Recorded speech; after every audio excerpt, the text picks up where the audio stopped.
Everybody, welcome back to the channel. I am Chris. This is PNW RC Madness, and I got a video today for you on this NSDRC RS1. Let's go ahead and get it out of the box. I'll show you guys what's inside the package. I'm going to go ahead and install this Treal steering bell crank made of 7075 aluminum. This will come with all the bearings, hardware, and it gives you an extra strong spring. And I know you guys are probably asking me how I'm going to install this 110 size servo in my 1/5, 1/6 scale XMAXX. Well, I'm going to go ahead and show you this as well. This is actually made by GPM.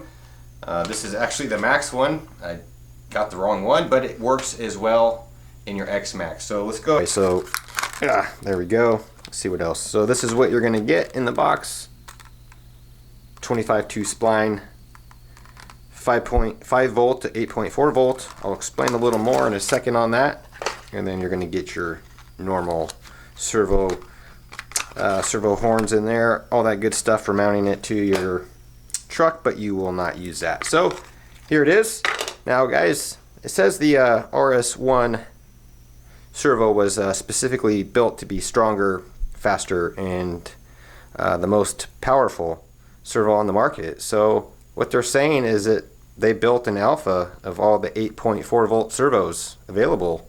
It does look pretty nice. Has stainless steel screws in there. Feels really good. Saying yeah, it is stronger than the Futaba A700, the ProTech 1K TBL, and all the other competitors that might be in the same category. Not only is RS1 more powerful, it's faster, it's more power efficient, 7.5 amp peak draw, has more durable gear train, and is more affordable. Which, guys, seriously, this servo was a lot more affordable than, say, the ProTech 1K TBL. And then if you move up to the 1/5 scale servos, they're even that much more cheaper if you get the NSDRC. And what I've heard from guys is that Mark Sapir at NSDRC has the best customer service. I did find that out myself, so I bought this servo completely based on word of mouth and the service and what I experienced over the phone and text messages from Mark. RS1 is built with the highest quality parts designed for the power and speed demands of competition level RC, which is going to be your XRTs, your TRAXXAS XMAXXs, your Outcasts, all that good stuff. Well, actually, I'm not sure you can fit this in your Outcast, so basically, guys, this is going to fit your XMAXX, your XRT. This will fit in your Max. Might be a little overpowering, but it'll work. So being one of the most notable features of the RS1 servo is that it has a leading 5-gear 4-pole drivetrain design. With the reduction of 5 gears, durability and precision have been greatly increased over the standard 4-gear design. So typical servos only have a drivetrain of 4 gears. If we take this off of here, we'll see 4 gears in the normal servo, but in the NSDRC you'll see a 5. Maybe we'll open this up. So with the reduction of the 5-gear durability and precision, they have been able to greatly increase the strength over the 4-gear design. So if you're looking for the highest performing BEC powered servo available, guys, this is going to be it. Now when I say BEC, you're not going to be able to hook this to, say, your TRAXXAS stock setup. You're going to want to get yourself an MX8, a Hobby Wing Max 5, even a Max 6 I believe will work, and the Castle XLX2 will all definitely run these. So it's saying it's using 10 amps. So let's go ahead and move on, guys. This is operating voltage is 5.4 volts to 8.4. Torque is 900 ounces at 6 volts, 1100 ounces at 7.4 volts. That is crazy, guys. And 1200 ounces at 8.4 volts. So it does say waterproof, which is awesome. So I don't know what rating, IP66 resistance. So I believe you're going to be able to take this in the water and have no issues. So it is a 7075 all aluminum case, and it has an 11.0 ring seal, hardened stainless steel gears, and high quality 4-pole brushless motors right inside this bad boy. So let's go ahead, guys, and actually let's just open it up. Check it out. There it is, guys. I'll try to get the camera to zoom in. Look at that, there are 5 gears. 1, 2, 3, 4, 5. Now I didn't want to get out another servo and accidentally break the seal, because there is actually an IP66 rating on these. There is a rubber O-ring right there. And then when you screw this down, guys, there's actually some smaller screws right here. Super small. I'm not sure if the camera will focus in or not, but check those out. They're like M2s, and they have a tiny little O-ring on there. So if you ever take your servo apart, make sure you don't lose that little O-ring in there.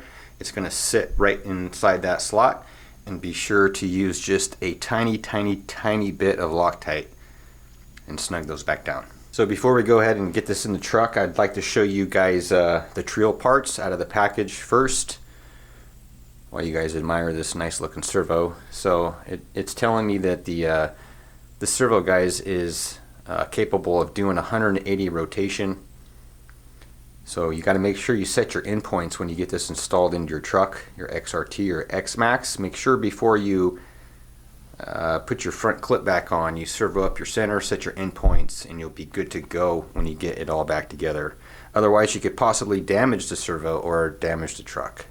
Another quick note is, again, you might have to run an aftermarket BEC to power this bad boy, depending on what ESC you're running. So if you don't, it may not work properly, and you wouldn't be able to get all the best characteristics out of this thing. So, alright, so it's telling me that we're going to need to use, for Spectrums, we're going to need to use a receiver bypass harness, and that the Spectrum receivers just can't handle the high amp draw. So definitely be sure to read what you're getting before you buy it. So check this out. We're going to go ahead and pair the servo up with this 7075 Treal steering bell crank. I actually sell these on my website. You can find these at www.pnwrcmadness.com. So this is the Treal aluminum 7075 steering bell crank steering assembly for the XMAXX.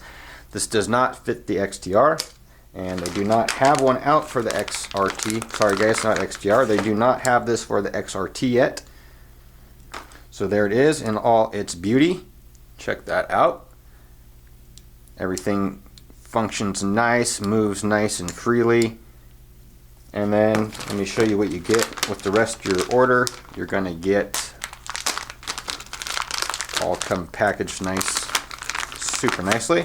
So there's your bearings. You're going to get the 4 bearings, and then you're going to get your hardware to mount it back in your truck, and then you're going to get a stronger spring.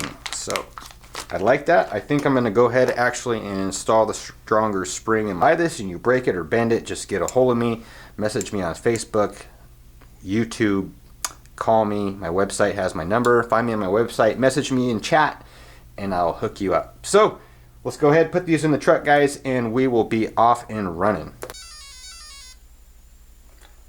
Alright guys, so here's a quick test of the stock servo. Check it out.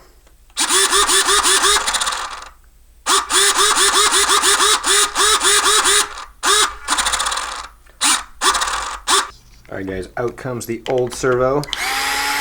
Now real quick, we're going to go ahead and just reinstall the whole new setup. So go ahead and pull your wires through. So the GPM mount comes with some hardware. It's going to be the hardware that mounts to the truck and the hardware that is going to mount to the servo itself. So listen, guys, so the servo mount comes with quite a bit of hardware, and it's going to come with these 10mm flathead stainless steel screws with a cone shaped washer. I'm going to use that to mount the servo in the mount. So I'm only using this because it's got a little bit wider flange, I guess you could say, more mass than the backside of the screw would. A little bit of Loctite, 2 of those into there, crank those down, snug them up, and that will be that. I'm going to go ahead and use my trusty Cal RC IC lock. Now this is just blue. I just use a little bit. You can see right there, I'll usually share it with the next screw that I put on the perfect amount. So we'll go ahead and screw that down into place. Alright guys, so before we go ahead and install the bell crank in the truck, I wanted to go ahead and take it apart. I'd like to just put a little bit of Loctite right there before I screw the lock nut back down, and then I wanted to show you guys the difference in the springs. I was telling you before, you got two different springs in this kit. You got a softer spring, which I can squeeze with my fingers, and then you got this more stiff spring. So since we are running such big tires on the truck, we're going to go ahead and install the stiffer spring. So, alright, so once you got your wires run through the chassis, you're going to go ahead and take these flat washers, come with the kit, and it looks to be like a M3 by 12. And you're just going to go ahead and fasten those right back down. So check it out. So it fits right into place now. So we'll go ahead, secure this down, flip the truck over, put it back together, and we'll be good to go on that. Alright, we got it all set in place. Check it out. Now we haven't turned up the voltage on the BEC yet inside the Castle XLX2, but we'll do that before we run it. So let's go ahead, flip it up, put it back together.